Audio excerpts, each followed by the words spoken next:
আজকে আমি বোর্ডে একটা গুণ সাজিয়েছি, তাই তো? কি সাজিয়েছি? গুণ করব, তাই তো? কি করব? কি করব আমি? গুণ করব। কি করব? আচ্ছা, গুণ কি?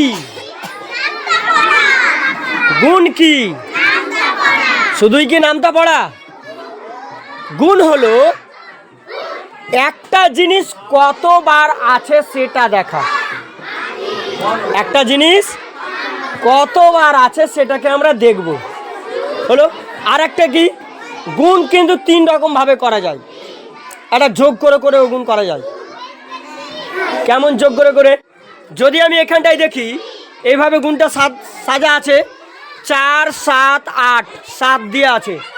তো এই 4 7 8, 4 7 8, 4 7 8, 4 7 8, 4 7 8, 4 7 8, এটাকে যদি আমি যোগ করি, এই যে এই সংখ্যাটিকে যদি যোগ করি, যা উত্তর বের হবে এটাকেও করেও তাই বের হবে, সেম বের হবে। তাহলে যোগ করে করেও গুণ করা যায়।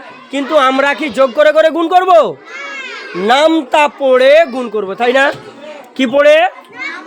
নামতা পড়ে। অর্থাৎ এই 478 7 বার থাকলে কত হবে? কেমন স্যার? আমি যদি বলি একটা 10 টাকার নোট, একটা 10 টাকার নোট 10 বার থাকে, ক টাকা হলো রে? এটা তো সোজা 10 10।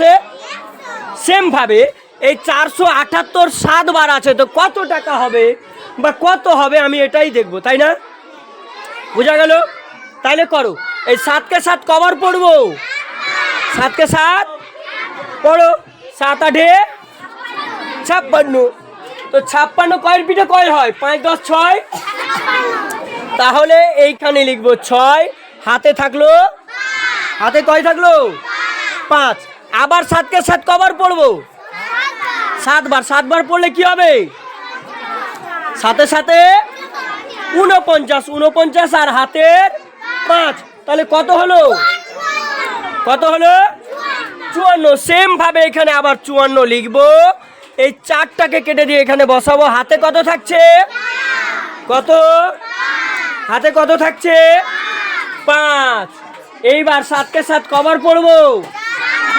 পড়ো 7 কে 7 4 বার। 7 4 আর হাতের 5 কত?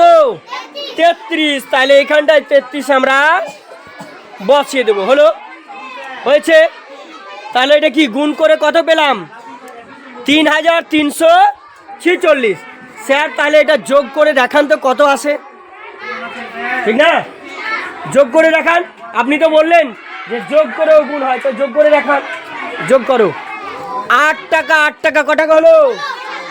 16 টাকা আর 8 টাকা 56। 56 6, হাতে 5 হলো।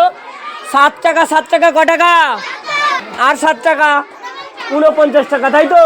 49 আর 5 কত হলো? 54 4। 54 কি বলছে আসমাউল?